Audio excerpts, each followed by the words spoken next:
Okay, we have a couple of people viewing and we hope to have more. But hello, everyone. My name is Wendy Woods, Marlboro County Services Coordinator for PD Coalition.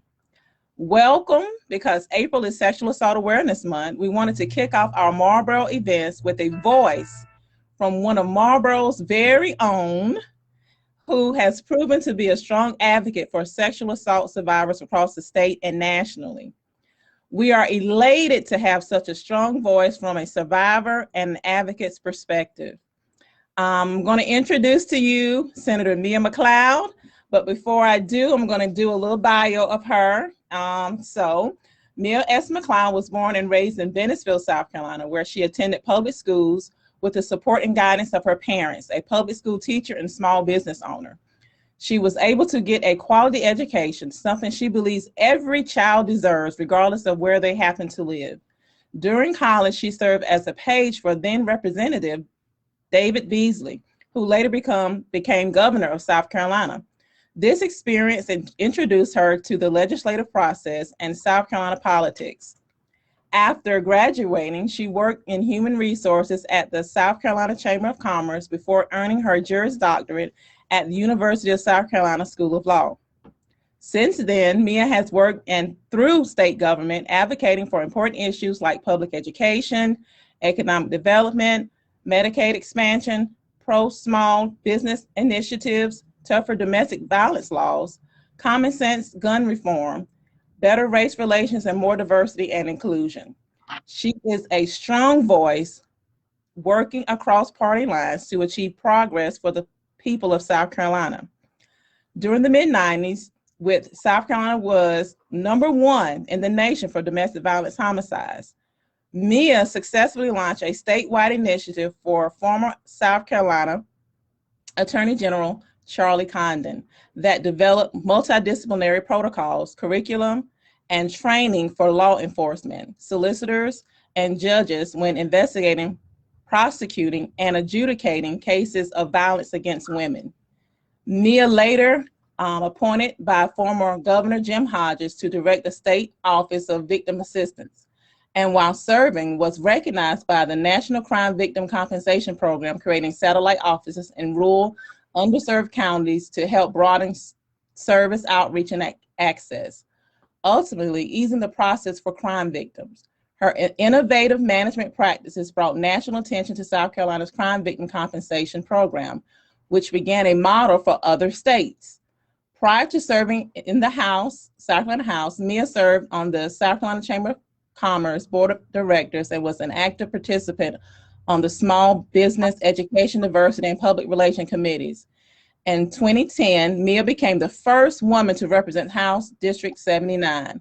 She is a community leader who was recognized as one of South Carolina's top 20 under 40 and later Governing magazine as woman leader who is among a small group of women across the country to be selected to participate in Governing Women inaugural leadership class. At the state level, Mia is the Liberty Fellow, South Carolina Education Policy Fellow, and South Carolina Diversity Fellow. Nationally, she has earned distinction as the New Deal Leader and Aspen Rodel Fellow. A proud mother of 2 sons, Mia represents Senate District 22, Richland and Kershaw counties, and serves on Senate Judiciary, Medical Affairs, Rules, Corrections, Family, and Veteran Services Committees. Mia is the first woman and first African-American to represent South Carolina Senate District 22. And with all of that said, did I say she was a Marlboro County native? We're just really, really proud of her. And we just thank her for doing this for us. We are elated to have such a strong voice, a survivor, and an advocate. Ladies and gentlemen, I introduce to you South Carolina Senator Mia McLeod. Thank you. Thank you, Wendy. I can't tell you how much I appreciate that. And you didn't have to read my whole bio, but I feel like I am at home when I am with my hometown folks. So it's going to be very informal. I hope that's okay. That's good. And I just want to thank you and Savannah, and of course my my wonderful friend for many years, Ellen Hamilton. I'm not sure if she's on today, but if she's not, tell her I love her, and I hope to see her soon. Um, I'll just go right into it, and I want to leave some time for questions in case anybody has questions. But I'll just start by saying I think it's every 73 seconds, someone in this country is sexually assaulted. And we know that sexual assault is not something that many of us are comfortable talking about. For a lot of us, it doesn't matter how much time has passed or how much healing has occurred or hasn't occurred. Anything and anyone can remind us at any time and take us right back to that place. Where we thought we left the guilt and the shame and the hurt and the pain and the anger. But I've learned that when we break the silence, we also break the shackles. When I hear my story, when I get to connect with that secret society that I've come to know and love, those are the ones who know and understand my pain. And that's what inspires me. And that's where the real healing begins. Maya Angelou once said, I can be changed by what happens to me, but I refuse to be reduced by it. We're not only changed by what happens to us, we become change agents by sharing, I think, our pain to inspire and uplift and encourage and free others from the shackles of fear and torment and shame. So I'll tell you a little bit about my story. For those who, some of you may have seen the speech, I guess I would call it a speech, what I shared on the Senate floor a few weeks ago about my own experience as a sexual assault survivor. And it's interesting because I had no intention of sharing that. I had written about it in 2018 during the Brett Kavanaugh hearings. I send emails to my constituents and community members and anyone who wants to sign up to get my emails, because they are unlike most elected officials' emails. If for those officials who do send emails out, mine are usually pretty personal and pretty targeted in terms of the issues and what I believe people want to know and hear from us, because there's only so much they can get from the news or the newspaper. And so I try to go a lot deeper and give them background and insight about what we're doing and what we're not doing. And I've done that the whole time I've been serving, because I love to write. It's therapeutic for me. And it also gives me an opportunity to connect with real people and let them know that somebody is on the inside, fighting for them. So I'll tell you a little bit about my story. I was sexually assaulted the summer I graduated high school. And of course, we didn't have, I won't say how old I was or how old I am now, but of course, we didn't have cell phones and video cameras that are so common today. And so I didn't have any way of sharing that information publicly, even if I wanted to. I didn't want to. And the reason I didn't want to is because I couldn't tell my parents. It was at a time when it was over 30 years ago in 2018. So I'm not sure exactly the number of years, but at least 3 decades ago, which it doesn't seem like it, but it was. And I was amazed because Christine Blasey Ford was at the time in 2018 trying to share her story to enlighten the United States Senate about the character and the actions of, at that time, Supreme Court nominee Brett Kavanaugh. And just the way that she was treated because of the things that she couldn't remember, I think that for me was a turning point. Because I did, like her, I never reported it.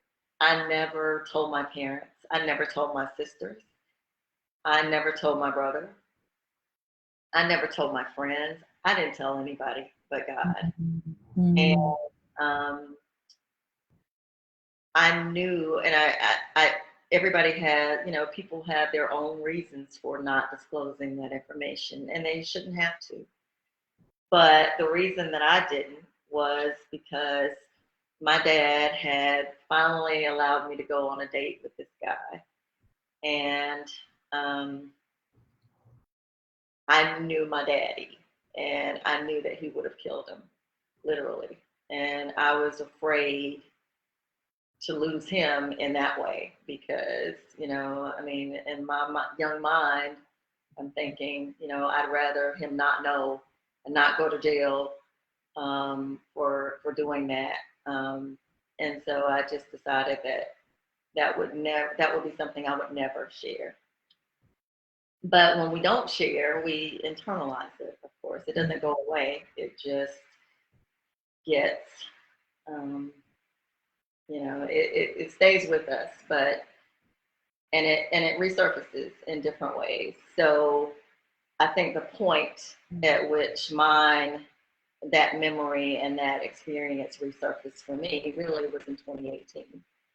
I was able to get through college and law school, and you know, after law school, working with the chamber and then serving on the board of directors and then running for the House in 2010 and the Senate in 2016, and thought, you know, I'm good. Like, I'm done with that. I don't even have to bring that up. That's not even ever gonna be an issue or something that I would have a need to share or disclose. And I was comfortable with that. But when I saw what Christine Blasey Ford went through, I had seen, of course, at a much younger age, what Anita Hill went through.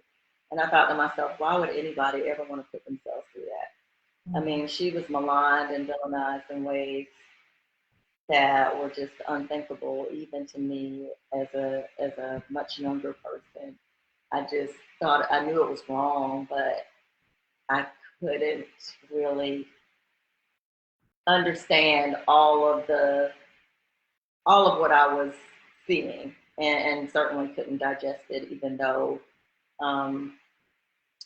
by 1991, I think it was, when she came forward and shared her story, that my experience, I had already, you know, been sexually assaulted. So it resonated with me from that perspective, but not from a, you know, from a political perspective, because I had no clue that I would ever run for anything or serve at any level of government. So just thinking about all of that in retrospect, and I was glued to the television in 2018 when that happened. And that was, I think, that pivotal point where I decided, oh my God, that could be me, because it had happened 30 years prior. And so it caused me to think about where I actually was. I wasn't even in my state, because Marlboro County, as all of you know, is right on the border of North Carolina. So, you know, I was in North Carolina when that happened. I wasn't in South Carolina. Didn't think about that as a kid, because I was so used to going to North Carolina for a lot of stuff, you know, for just, it's just so close. So it's, we never thought about it being, you know, different states completely. But it happened in North Carolina, so I wasn't as familiar with my surroundings there. We were supposed to be going to see a movie, and of course, Bennettsville didn't have a movie theater. So I found myself rethinking and reliving to a certain extent that whole night, because, and I couldn't remember. There were things that I could not remember. I couldn't remember, like, if I were to have gone back to that place physically, I don't know that I would know how to get there. And so it just made what Christine Blasey Ford was saying, it made it all too real for me, because if I were in that position in 2018, even, it would have been so similar. Like, I know I will never forget his face. I will never forget his name. But the other details, a lot of the other details are definitely not as sharp. Like I said, I couldn't take somebody back. I couldn't take the police back to that place, because I don't know exactly where it was. And just things like that were called into question when she had a very similar experience trying to recall certain memories. I mean, you don't forget. I think one of the senators said, "Oh, this must be a case of mistaken identity," and that's how I entitled that email blast that I sent out. It was called, if I remember correctly, mistaken identity, because that's not something that any of us who have been through that would ever, that's not something that would happen to anybody who has been sexually assaulted, if you know the person's identity. If you know that information, that's something you don't forget. So she didn't get him confused with anybody. And so when that happened, I had just served on a panel for a viewing of Reese Taylor's story. And I wasn't familiar with her story, but she was sexually assaulted many years ago. And when I saw that, you know, it brought some of those memories back. But then right after that, I saw Christine Blasey Ford's story. And, you know, of course, they did all of the recollections and the kind of the story, Anita Hill story, kept coming into play with regard to that. So that was a turning point for me, because it just reminded me that even though I was beyond the fear and the shame, I knew that it wasn't my fault. You know, I had grown and I had learned and I had digested some things that I wasn't able to really fully process at the age that I was when it happened. I still had a lot of resentment, because it seemed like, I mean, regardless of whether it's the Catholic Church or Clarence Thomas or Donald Trump or Brett Kavanaugh, I mean, all of these men had something in common. They all had reached a certain level of power, and they all operated above the law, and there were no consequences for them. There were only consequences, and, you know, consequences, I guess, is the best word, for the women who accused them of doing, you know, what they were accused of doing. So that told me that the system was set up to protect the offenders and not to be a voice for those who have survived that type of assault. And I knew that I had not just a desire to speak up at some point, but a responsibility to speak up at some point. And so I did that. And I um, I wrote about it, and I thought I was done. I thought I was done when I wrote about it. That was helpful to me, but it was just, I guess, the first step, not knowing that it was the first step, but it really was just the first step of me acknowledging publicly for the first time that that had happened to me. And it was, in many ways, a lot harder because I don't know that I would have done it if my parents were living, but the fact that both of my parents were gone by that time made it even tougher because I felt an additional, I guess, sense of guilt that they passed away without ever knowing that, and um, that was tough. It was somewhat. It was just difficult. It's hard to articulate, but it was difficult, and I had to have some really tough conversations with my son, who never knew that. I had to have those same tough conversations with my siblings and family members who never knew that. So no matter when it happens or how it happens or why it happened, the fact that it happened or the fact that it happened to me forced me to deal with it much later. I mean, I'm talking, like I said, 3 decades later, but I had to because if I was going to use it to empower and encourage and uplift others, I had to first share it with my own family because that's not something that I would want them to hear, you know, from anybody else. So there were just a number of different dynamics at play.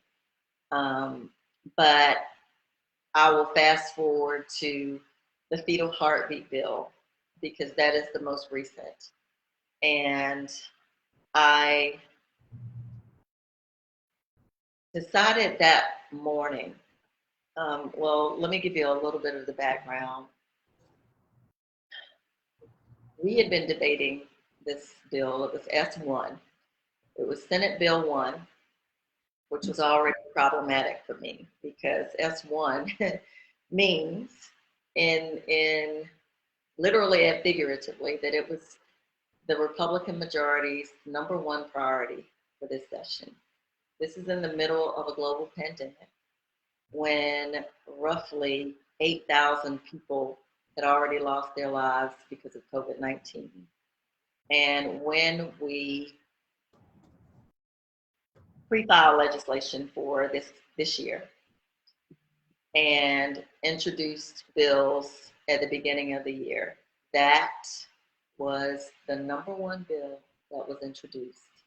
And that was a fetal heartbeat bill that was proposed by the Republican majority that basically says that that life begins at the time a fetal heartbeat is detected, regardless of whether that heartbeat means that a fetus or a baby is viable. It's not yet a baby. It is in some aspects in some phases of that gestational period, it is an embryo, and then it's a fetus, but even if it's not viable outside of the womb, they were giving it precedence initially over the mother's life, and just making it such a divisive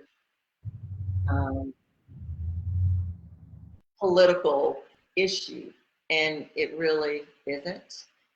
I won't get into the pros and cons of pro-life versus pro-birth, which is what I call them, or why.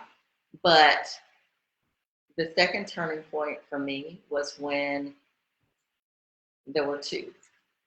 Actually, the first one was when my Republican colleagues, male colleagues primarily, decided that women who are raped and impregnated by their rapist, or girls who are impregnated by their family members or whoever, would have to report that crime to the sheriff, not for the purpose of having the rapist arrested and charged and hopefully convicted, but for the purpose of verifying that the woman or girl was in fact impregnated by a rapist, and that would entitle her, for lack of a better expression, to seek to have an abortion if that was her choice. And that was a really difficult thing to hear and understand, that was a part of the bill, because, as I said on the Senate floor, having someone who's been through that type of trauma, to, forcing them to not only go through the agony of trying to figure out, deal with their emotions because they've just been violated in that way. That's so heinous that, I think there are 140 men between the House and the Senate. Most of them, if any, have never been through anything like that personally. But I think it would be safe to say that most of them haven't even had to deal with that with a close family member, because if they had, they wouldn't impose rules and laws and policies like that. So that was the first thing, to have us. We have 46 counties in the state. 45 of those sheriffs in those counties are men.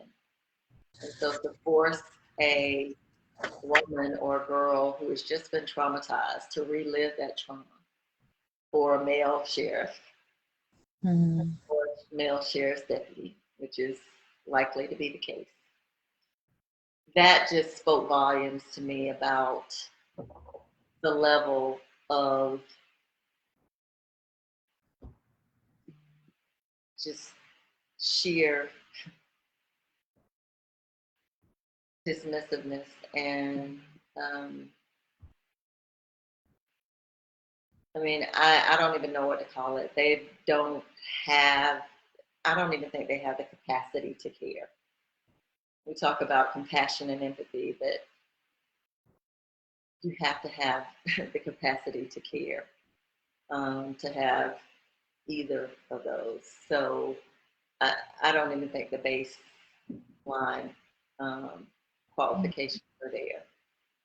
But the other turning point for me was when one of my colleagues stood up and said from the Senate floor the day before that he has a constituent, and he had pictures and all this written testimony or script that this person in his district is supposed to have said, and it was from supposedly a sexual assault survivor who, according to my colleague, claimed to have been grateful that she was raped. And because that was the only opportunity that she was given, according to him, to conceive a child. And I thought, wow, okay, I'm not going to be able to do it. Like I couldn't, it was all I could do in that moment to not have a spontaneous outburst in the chamber. But I pulled it together. I didn't want to be the Joe Wilson of the South Carolina Senate. So I pulled it together. I didn't have a spontaneous outburst on that particular day. But the next day, I wrestled with God about how much of that I would disclose, because how much of my story I would disclose, because I wasn't trying to change minds. I knew that I wouldn't change minds on that day. The votes were already counted, and we were just going through the motions. The Republican majority is now basically a supermajority in both chambers. So because they wanted this for their base, in order to pander to their base, it was pretty much a done deal. I knew that. So I've gotten questions from colleagues like and others like, why would you even put yourself out there like that, knowing that, knowing that you weren't going to change minds and that the vote was going to be the same. And really, that wasn't what I was. Uh, I won't say wrestling with God because I'm not in a position to wrestle with God, but that really wasn't what my conversation with God was about. It was about whether I knew I couldn't change minds, but I do believe I can change hearts. And I understand that that is a longer process. That's not something that I'm going to do in a day or in a speech. But I thought it was important for a number of reasons. And one was because the women and girls of this state needed to know that somebody inside that chamber understands them and has been through what so many of them have been through and is fighting for them. And at that point, I just understood why I was there even more. And I I talked to God about what I would say. I had some thoughts in mind, and then I talked myself out of those thoughts. And then I had some other thoughts, and I'm like, no, I don't think I need to say all that. But it wasn't until I got to the podium that my what I said came out, and I had to listen to it afterwards to even hear myself because I don't that wasn't the plan. What I said was not what I planned to say, but it was what I needed to say, and I have to believe that it's what God intended for me to say. Um, so I talked to them from that, just from the heart on that day because I was so upset that we have allowed ourselves to politicize everything. I mean, from sexual assault to COVID-19 to mask wearing to, I mean, just all of it is so exhausting every day to race. I mean, everything is political. It's just, there is no right or wrong with them anymore. It's just, will this help me get reelected or not? And if it helps me get reelected for them, it's like, why does the truth matter? Like, I got a story to tell. This is going to, this is what we need to say in order to make sure that we hold on to this power. And so I went to the podium knowing that, and still, I felt that I said what needed to be said, not to change the vote because I knew that that was not going to be the case, and not to change minds because I knew that that wasn't going to be the case, but to give some semblance of encouragement to those who were watching outside of the chamber. And I referenced that, I think, in what I said, because the women and girls and the men, I had so many women, I barely could make it out of the chamber. And this is why I know I was supposed to say what I said, because when I finished, I felt I was exhausted because it took everything. I mean, it just kind of, I don't know, it was a release, but it was exhausting because I hadn't planned to share as much as I did. But before I could even leave the chamber, I had two women come up. Well, as I was leaving the chamber, I had two women after we adjourned.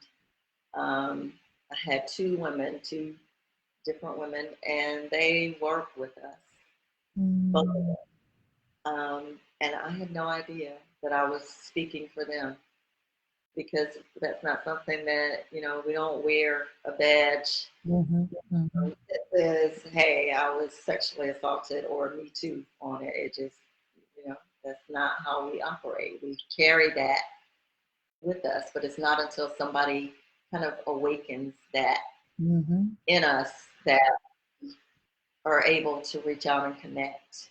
And that's a part of our healing. It's a part of mine, and I'm sure it was a part of yours, just to know, hey, somebody, whether you're a Democrat or Republican, this person is speaking for you right now. That trumps and gender and race and everything else. I mean, it just does. And so one of the ladies walked up to me as I was walking out of the chamber, and she said, she held out her hand, and she had something in her hand, and she put a card in my hand. And I was like, I looked at her, and she said, don't read it now. She said, just read it later when you're by yourself. And I said, okay. She said, thank you for what you said today. She said, you were speaking for me too. And I was like, wow, here I am thinking that I might have overspoken, if that's a word. I might have said too much. I might have, because I didn't say what I had planned to say. I had all of that going in my head, like, why did I say all of that? But when she came to me first and said that, I didn't know what was on the card that she gave me because it was in an envelope. But she said, she just thanked me like profusely, and it was almost like I could exhale then, because I knew that I thought I was speaking to people outside the chamber, but I wasn't. I was speaking to people inside the chamber too. And that's something that these men who are making these rules, these laws rather, and these policies don't get. They think that they are trampling on, the rights, I guess, of Democratic women only. But that's not the case. I mean, when we go through something like that, nobody cares if you are a Democrat or a Republican. They don't care if you don't look like them, if you're not the same race. They don't even care if you're not the same gender. I mean, they're just as happy. We are just as happy if a man is speaking up for us. It's just uncommon that a man would have, not uncommon for men to speak out and speak up for us, but it is uncommon for a man to share and disclose if he has been sexually assaulted or sexually molested. So, but I also had a man that I've known for many years, that I met through one of my professional affiliations, one of my organizations that I'm a part of, who sent me a text message and said that he too was sexually assaulted as a teenager. And it just, I mean, I was getting just inundated with messages like that all day and like all week, really, after that. And it just reminded me that there's so many people who have suffered in silence like me for so long. And it's not until one of us kind of speaks up or speaks out, and I'm guessing that's even more the case when it's somebody in the public arena saying, hey, I'm not ashamed to say this is what happened to me. I didn't cause it. It's something that happens to lots of people for different reasons, and they have different reasons for disclosing or not disclosing. But just the fact that it resonates with so many people in so many ways, or on so many different levels, regardless of race, gender, party affiliation, or anything else. That was it. It was life changing because I've understood for years now why God has me in this space. Mm-hmm. But when He gives me the courage to speak my truth in that way, I'm reminded of why I'm here.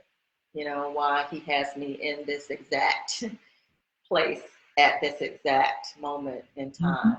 Mm-hmm. And so that is really all the reward that I need. I mean, it's not, there used to be a time like when I was a page where it was serving in the House or the Senate was such a, I mean, it was such a noble calling, and people were revered and respected and admired who served. I mean, I can go back to the Kay Pattersons and the Juanita Whites and the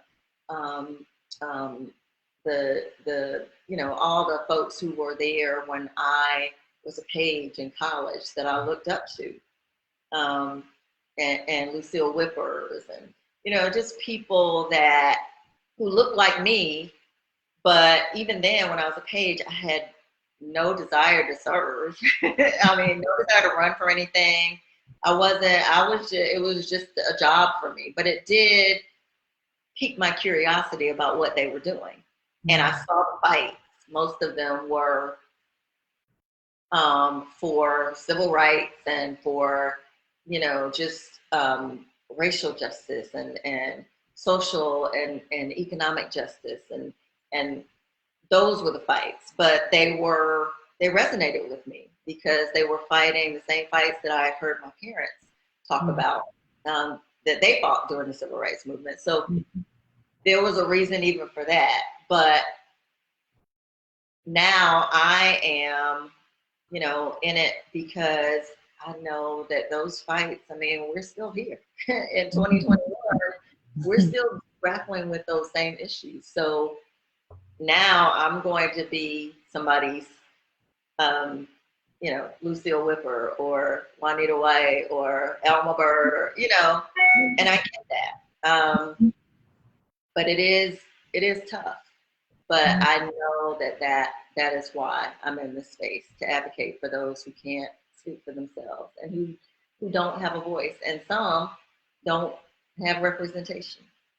Right. Even though they have a representative or they have a senator or they have a, you know, at other levels of government, they might have a representative, but they don't have a voice because the people that are in those spaces don't have the courage to speak up and speak out and share. And I'll just conclude with this so that people will have time to ask questions.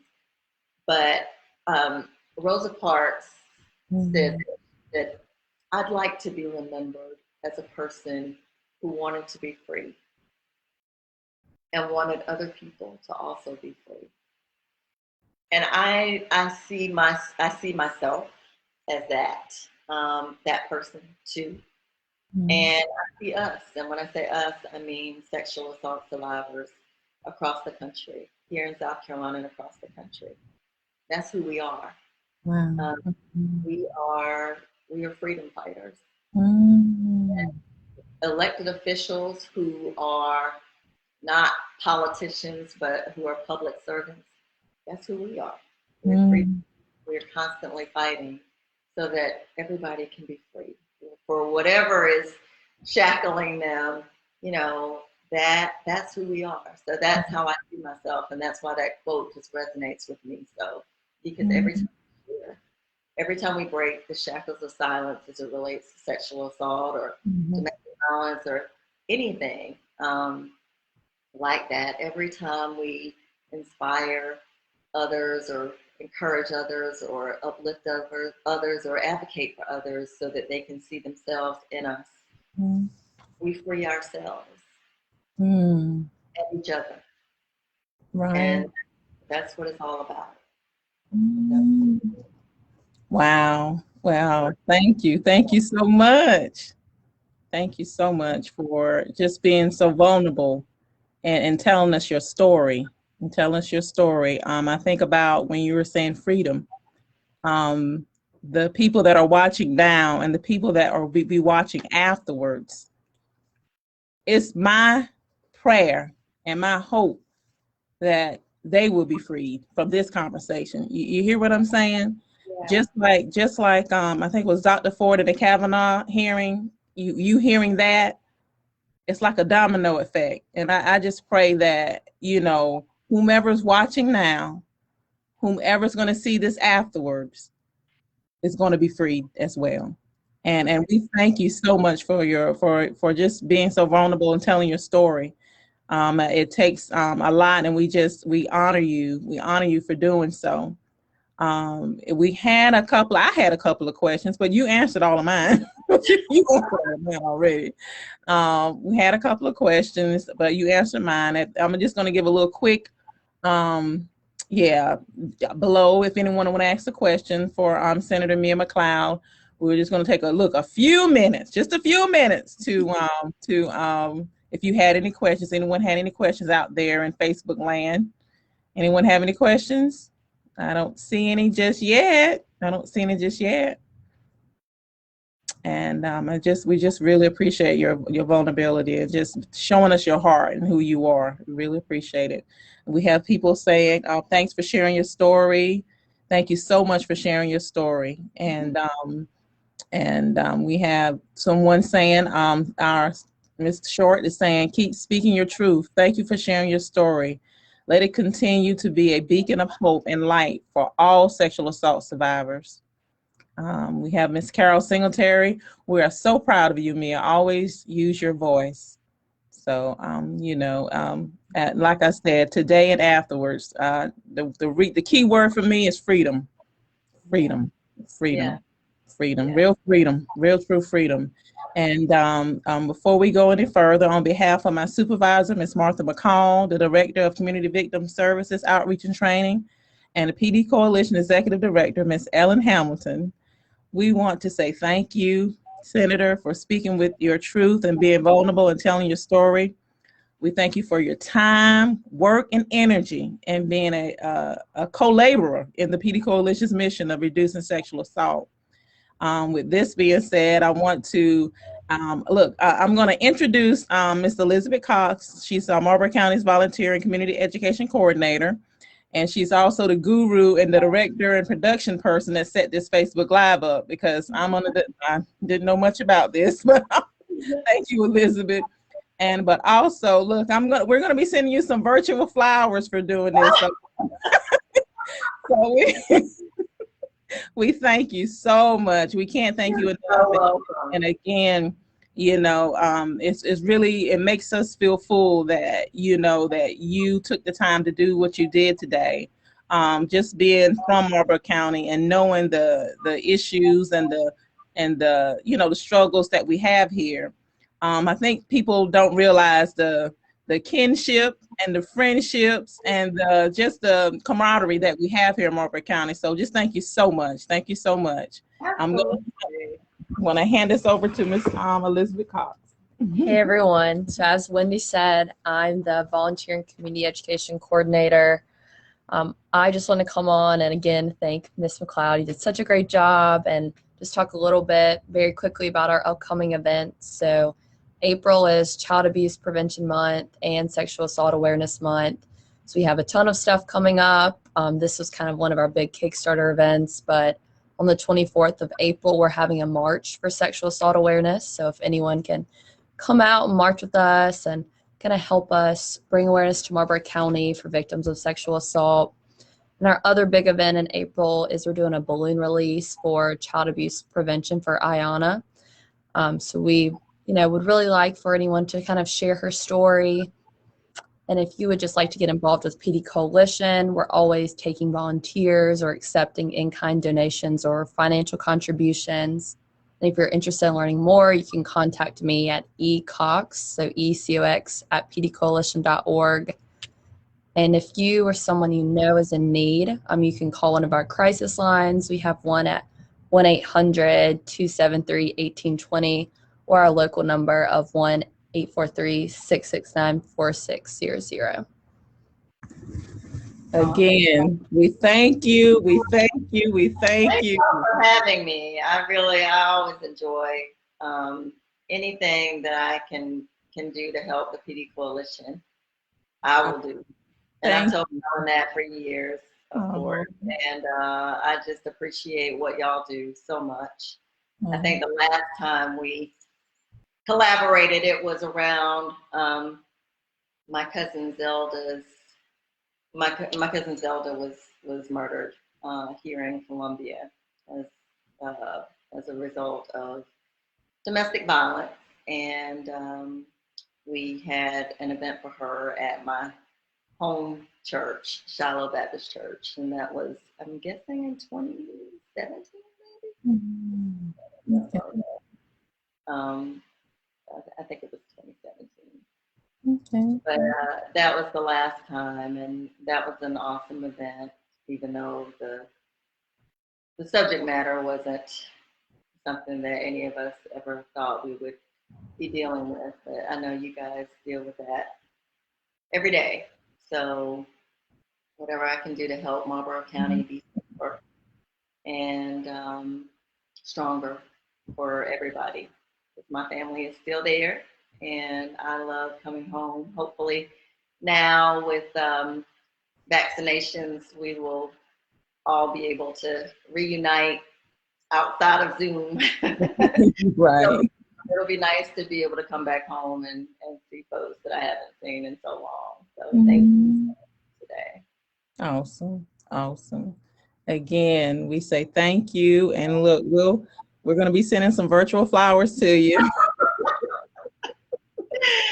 Thank you. You don't have to send me virtual flowers. I'm always glad to do whatever I can to help. So thank you so much for inviting me. I was looking forward to it, like I said, and it was great. So I'm happy to help and hopefully free some of our viewers who are on now and will be viewing later. So that's right. Absolutely right. Well, again, thank you, and we'll enjoy the rest of your day. And we just thank you for your time and just thank you for your vulnerability and everything. We just want to say thank you. Thank you very much. I appreciate it. Okay. Bye-bye. Bye, everyone. Bye.